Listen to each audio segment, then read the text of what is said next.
요즘은 스마트폰 캘린더 기능에서 일정 관리를 주로 하지만 예전에는 수첩이나 다이어리 같은 것에 손글씨로 직접 중요한 일정들을 기록하면서 그것을 보면서 계획을 세우곤 했습니다.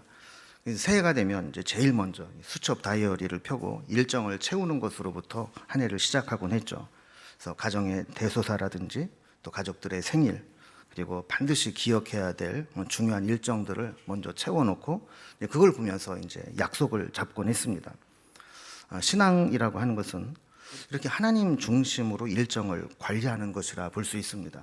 그러니까 한 주간은 주일을 중심으로, 또 한 달은 월삭 기도회를 통해, 그리고 중요한 기독교의 절기들에 맞춰서 우리의 신앙의 여정을 진행하는 것이죠. 그래서 먼저 하나님과의 약속, 예배하는 시간 이런 것들 일정표에 고정을 해놓고 나머지 일정과 계획을 잡는 것이 하나님께서 우리에게 절기와 예배를 지키도록 하신 의도라 이렇게 볼 수 있습니다.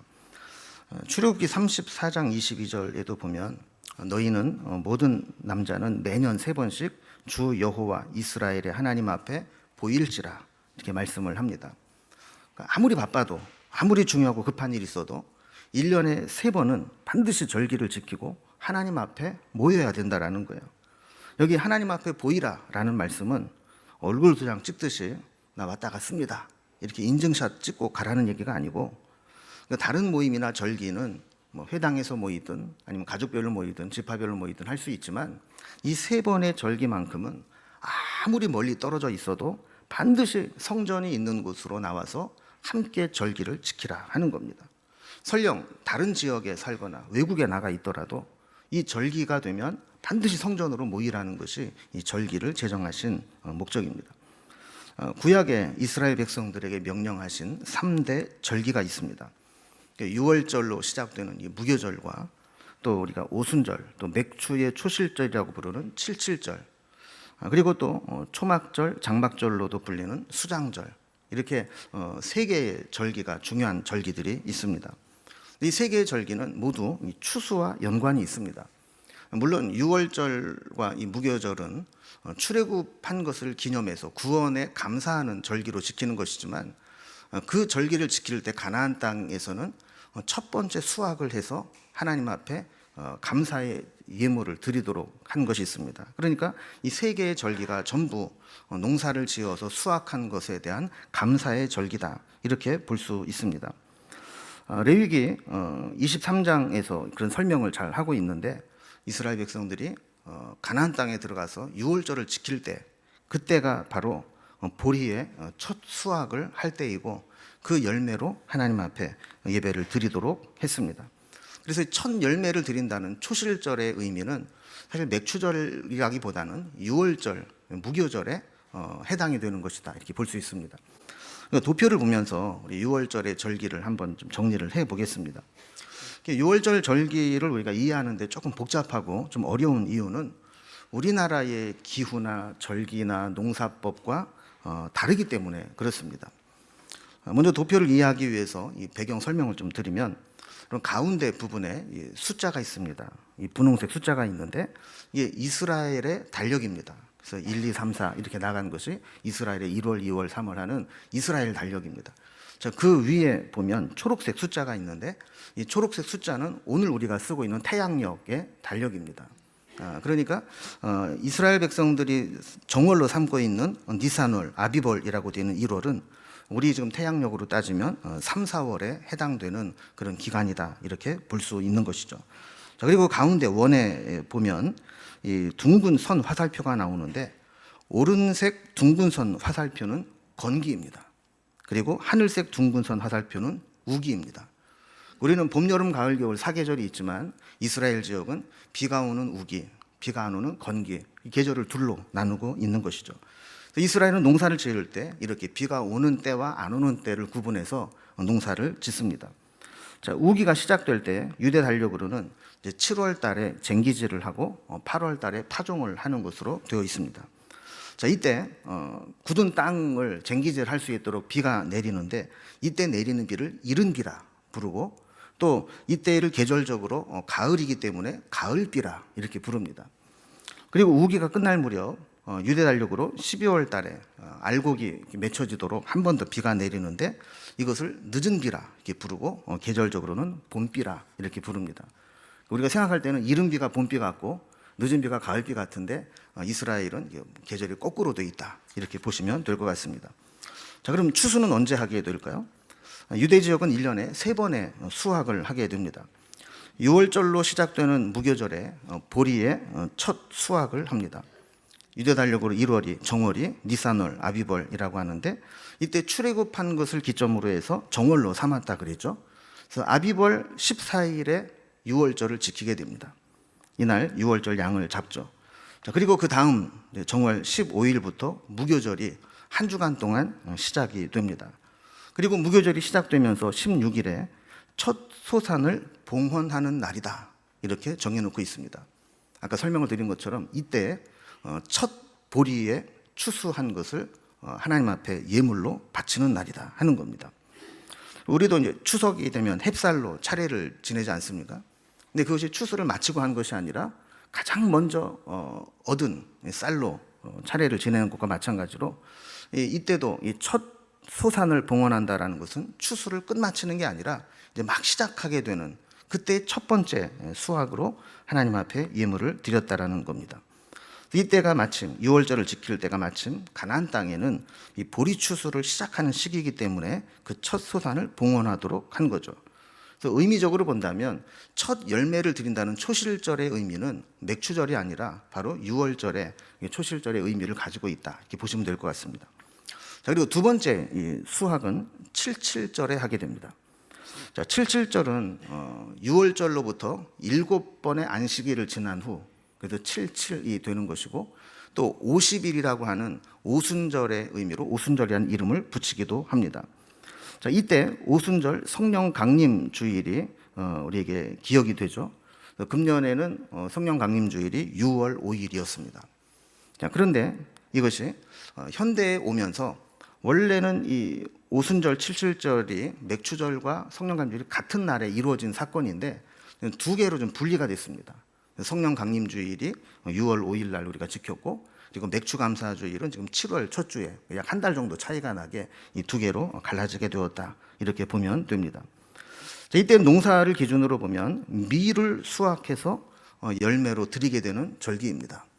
그래서 우리나라에는 맥추절로 지켜서 이 보리맥자를 써서 이 보리를 추수하고 드리는 절기인가 이렇게 생각을 하기 쉽지만 원래는 밀 추수입니다.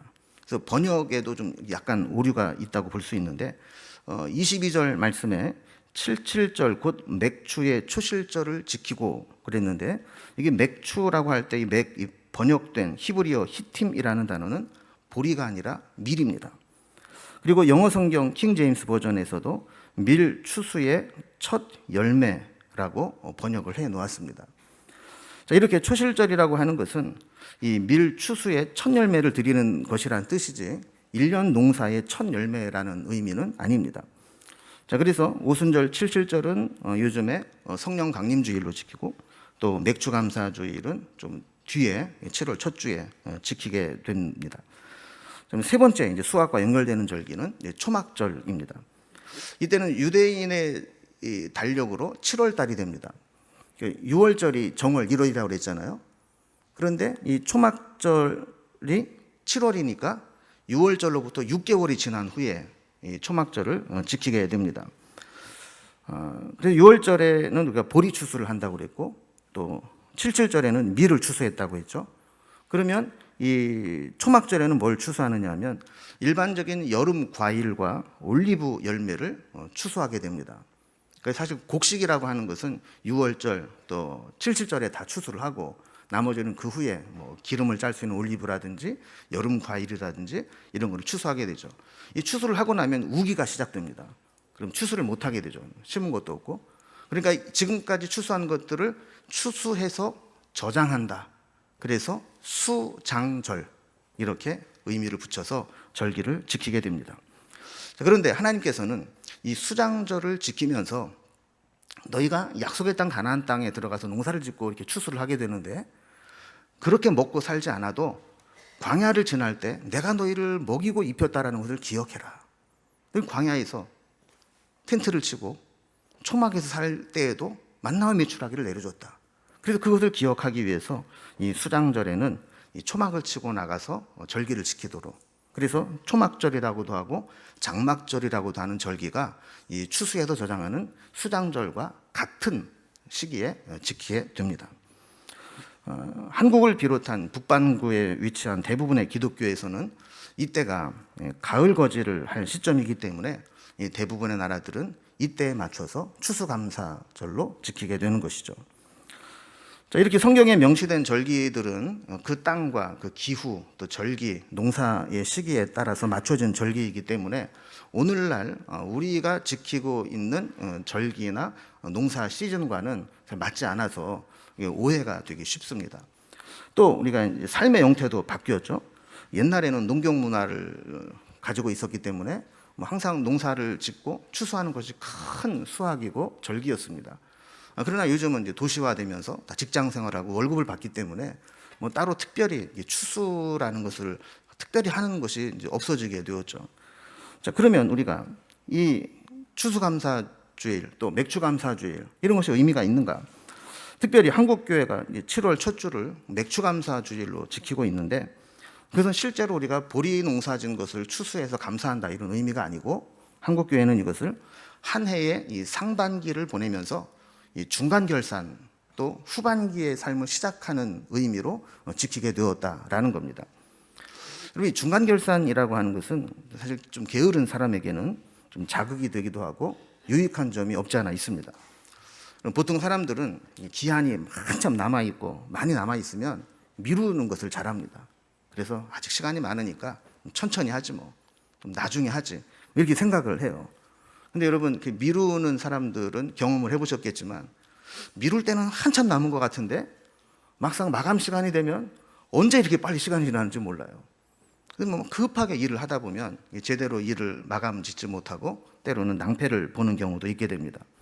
그러나 중간중간 중간 점검을 하게 되면 그동안 내가 어디까지 했어야 되는데 내가 어디까지 했구나 이런 평가가 되고, 또 부진한 부분들을 다시 힘내서 할 수 있게 되는 그런 유익함이 있죠.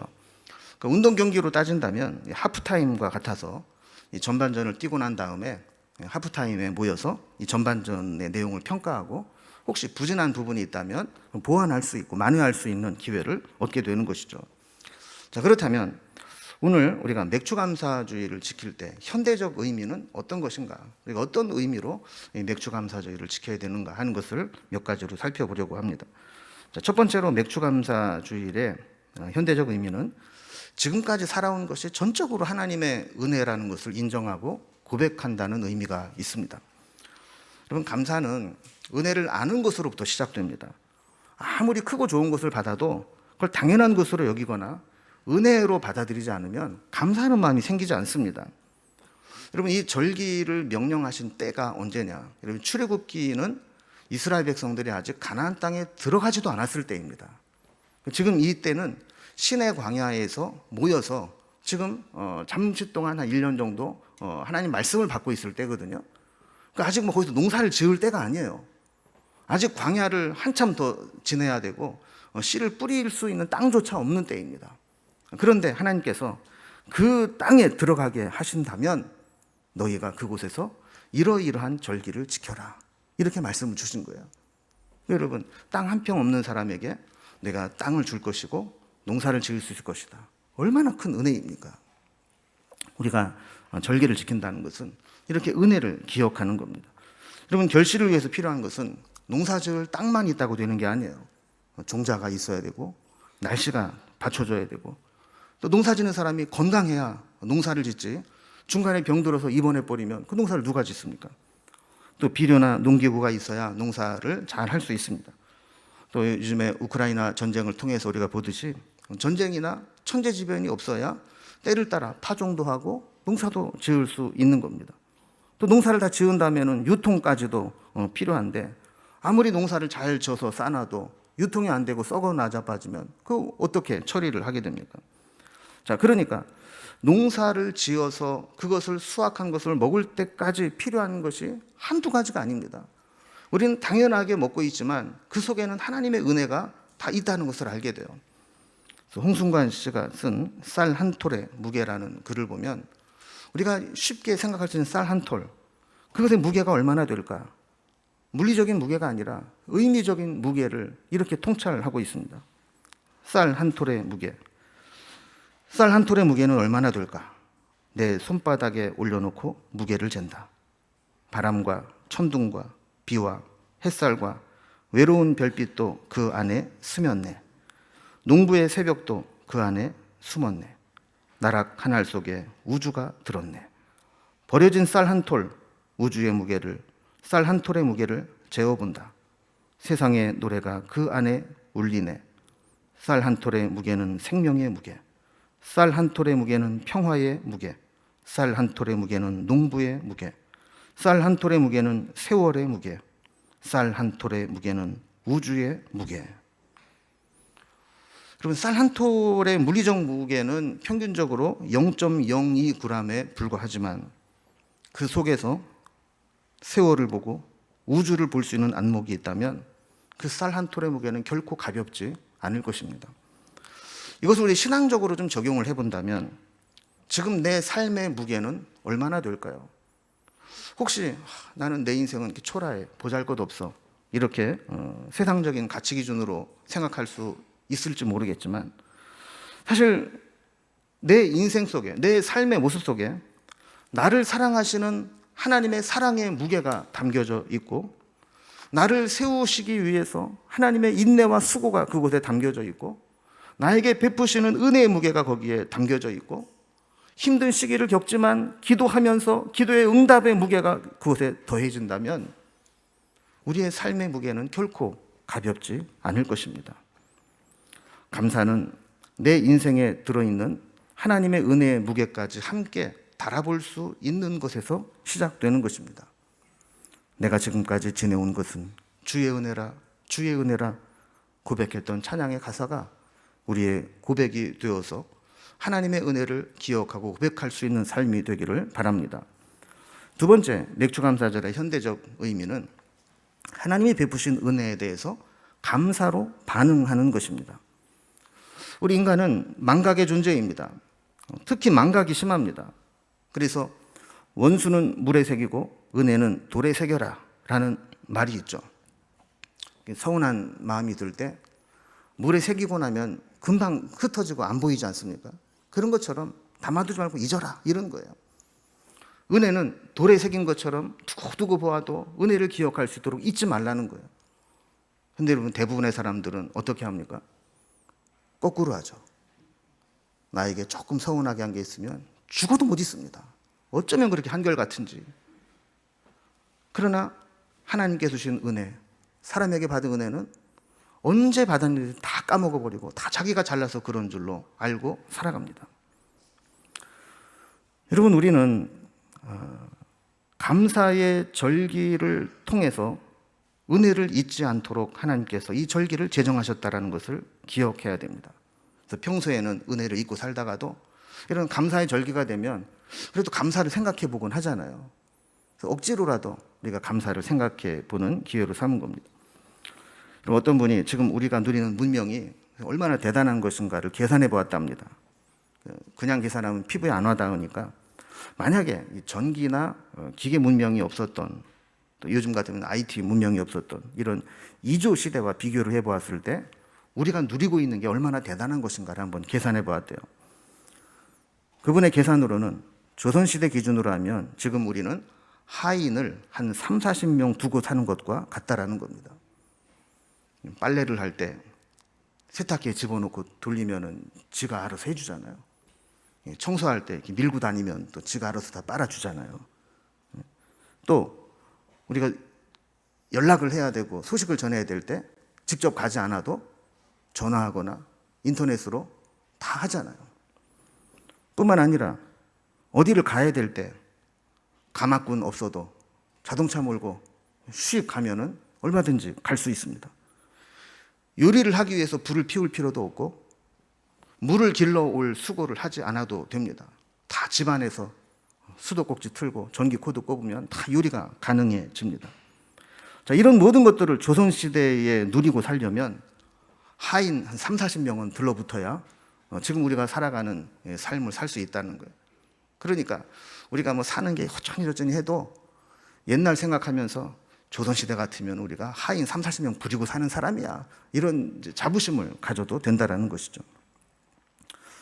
우리가 아무리 많은 것을 가지고 누리고 살아도 은혜인 줄 모르면 모르는 겁니다. 그러나 생각해 보면 하나님은 우리에게 은혜를 베푸시고 우리가 그 은혜에 반응하기를 원하십니다. 하나님은 그래서 이 절기를 만드시면서 이스라엘 백성들이 하나의 축제가 되게 하셨어요. 아무리 먼 곳에 사는 사람도 민족 대이동이 펼쳐지면서 한 곳에 모이게 하셨어요. 자녀들은 가족 여행을 하면서 새로운 체험들을 합니다. 먼 길을 오가면서 부모님으로부터 하나님에 대한 이야기를 듣고 신앙의 고백들을 나누면서 풍성한 축제의 장이 바로 절기가 되는 것입니다. 감사의 절기는 이렇게 은혜를 잊기 쉬운 우리에게 배은망덕한 존재가 되지 않도록 하는 안전장치와도 같은 것입니다. 그래서 우리가 잊어버릴만 하더라도 이런 절기를 통해서 다시 한번 감사를 생각하게 되고 감사를 고백하게 하는 의도가 있다는 겁니다. 세 번째, 맥주감사절의 현대적 의미는 감사하는 자를 하나님이 지켜주신다는 것을 기억하라는 것입니다. 하나님은 이 감사의 절기를 명하신 후에 24절에 보면 이렇게 말씀하십니다. 내가 이방 나라들을 네 앞에서 쫓아내고 네 지경을 넓히리니 네가 매년 3번씩 여호와 네 하나님을 뵈려고 올 때에 아무도 네 땅을 탐내지 못하리라 약속을 하셨습니다. 아까도 설명드린 것처럼 이 말씀이 주어질 때는 아직 가나안 땅에 들어가기도 전입니다. 이제 앞으로 그들이 가나안 땅에 들어가면 그 땅에 살고 있는 이방 거민들과 싸워서 그 땅을 차지해야 됩니다. 그런데 감사하게 된다면 하나님께서 그 땅에 살고 있는 자들을 쫓아내 주시고 네 지경을 넓혀 주시겠다고 약속하신 것입니다. 뿐만 아니라 절기를 지키러 먼 곳에서 성소가 있는 곳으로 모여올 때 누구도 그 땅을 탐내지 못하도록 하나님께서 막아주실 거라는 것이죠. 그리고 우리 주변에는 위험 요소들이 너무나 많습니다. 수많은 사건, 사고들이 우리 삶의 주변에 너무 가까이 일어납니다. 때로는 코로나와 같이 피할 수 없는 위험들이 내 주변에 닥쳐오기도 합니다. 물리적인 위험만이 아니라 신앙적인 위험 요소도 너무나 많습니다. 우리가 잠깐 한눈을 팔면 신앙에서 멀어지기가 너무 쉬운 요소들이 많이 있습니다. 그러나 우리가 감사하는 삶을 살아가게 된다면 하나님은 물리적인 위험이든 신앙적인 위험이든 어떤 위험에서든지 우리를 지켜주신다고 말씀하는 겁니다. 하나님이 지켜주지 않으면 내 힘으로는 이 위험에서 나를 지킬 수가 없습니다. 감사는 기적을 낳습니다. 너무나 잘하고 있는 말이지만 스펄전 목사님의 감사에 대한 교훈을 다시 생각해 봅니다. 별빛을 주신 하나님께 감사하라. 그리하면 달빛을 주실 것이요. 달빛을 주신 하나님께 감사하라. 그리하면 햇빛을 주실 것이요. 햇빛을 주신 하나님께 감사하라. 그리하면 햇빛이 필요 없는 천국을 주실 것이다. 그랬습니다. 감사하는 사람은 별빛을 보고도 천국을 누립니다. 그러나 감사할 줄 모르는 사람은 천국에 살아도 지옥 같은 삶을 살아가게 됩니다. 미국 기독교 교단 중 그리스도 연합교회가 있는데 그 교단에서는 성도들에게 하루에 12번씩 감사할 것을 교훈하고 있습니다. 아침에 일어나면 새로운 시간 주심에 감사하고, 또 식사 시간에는 주신 음식을 보며 감사하고, 일터로 나가면서 움직이는 기쁨에 감사하고, 일하면서 일하는 보람을 느낄 수 있음에 감사하고, 혹시 일하면서 비판이나 압력을 받을 때에는 새로운 도전을 주심에 감사하고, 또 칭찬을 받을 때면 만족함을 주심에 감사하고, 점심을 먹고 나서는 대화할 수 있는 동료가 있음에 감사하고, 일과 후에는 오늘 하루도 작은 성취를 이루어낸 것에 감사하고, 집으로 귀가한 후에는 함께하는 가족들을 보며 감사하고, 또 신문과 TV를 보면서 여가 시간을 주신 하나님께 감사하고, 밤에는 잠을 주신 하나님 은혜에 감사하고, 꿈속에서는 생명을 주신 은혜에 감사하라. 이렇게 실천하도록 가르친다라는 거예요. 12가지를 적어 놓았지만 사실은 매 순간 범사에 감사하라, 이런 의미 아니겠습니까? 여러분, 원망은 우리 영혼을 죽이는 독소와도 같습니다. 그러나 반대로 감사는 그 영혼에서 독을 빼내고 살리는 해독제와도 같습니다. 맥주 감사주의를 맞아서 우리는 우리 영혼에 원망의 독소가 쌓여 있는지, 아니면 감사의 해독제가 매일 영적 디토스 역할을 하고 있는지 점검해 보아야 합니다. 제가 숙제를 좀 내겠습니다. 검사를 할 수 있는 건 아니고요. 일단 숙제만 내는 거예요. 뭐냐면, 여러분, 살면서 우리가 항상 감사할 일만 있겠습니까?